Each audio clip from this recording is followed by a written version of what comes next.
গাজীপুর ৬ আসন পুনর্বহালের দাবিতে টঙ্গী পূর্ব থানা বিএনপির উদ্যোগে এক বিশাল বিক্ষোভ ও মানববন্ধন কর্মসূচি অনুষ্ঠিত হয়েছে। সকাল থেকে দুপুর পর্যন্ত টঙ্গীর বিভিন্ন এলাকায় হাজারো নেতাকর্মীর অংশগ্রহণে এই কর্মসূচি পালিত হয়। বিক্ষোভ মিছিলটি টঙ্গী বাজার এলাকা থেকে শুরু হয়ে স্টেশন রোড, চেরাগ আলী ও কলেজ গেট সহ আশেপাশের গুরুত্বপূর্ণ সড়ক প্রদক্ষিণ করে। পরে মানববন্ধনের মাধ্যমে কর্মসূচি শেষ হয়। এ সময় নেতৃত্ব দেন টঙ্গী পূর্ব থানার বিএনপি সভাপতি ও গাজীপুর ৬ আসনের সম্ভাব্য প্রার্থী সরকার জাবেদ আহমেদ সুমন।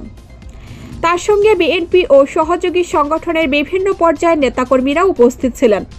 বিক্ষোভকারীরা হাতে ব্যানার ও প্লেকার্ড নিয়ে স্লোগান দেন, গাজীপুর ৬ আসন চাই, জনগণের অধিকার ফেরত চাই, গণতন্ত্র হত্যার প্রজ্ঞাপন বাতিল চাই, এমন স্লোগানে মুখরিত হয়ে ওঠে পুরো টঙ্গী এলাকা।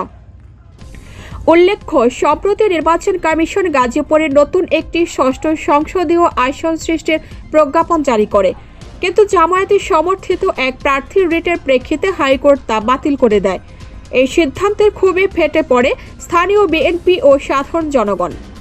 বিক্ষোভে সরকার জাভেদ আহমেদ সুমন বলেন, আমরা আশাবাদ ব্যক্ত করছি এবং আমরা আমাদের শান্তিপূর্ণ এই অবস্থান আজকে আমাদের গাজীপুর ৬ আসন প্রাণের দাবি ফিরিয়ে দেওয়ার জন্য আমরা সকলের অবস্থান নিই। গাজীপুর ৬ আসন সৃষ্টি ছিল সময়ের দাবি। আদালতের সিদ্ধান্তে গাজীপুরবাসীর কণ্ঠরোধ করা হয়েছে। আমরা শান্তিপূর্ণভাবে দাবি জানাচ্ছি, প্রয়োজনে গণ আন্দোলনের মাধ্যমে অধিকার আদায় করব। বিক্ষোভ শেষে নেতাকর্মীরা শান্তিপূর্ণভাবে মহাসড়ক ত্যাগ করেন। তবে পুরো এলাকা জুড়ে ছিল পুলিশের কড়া নিরাপত্তা।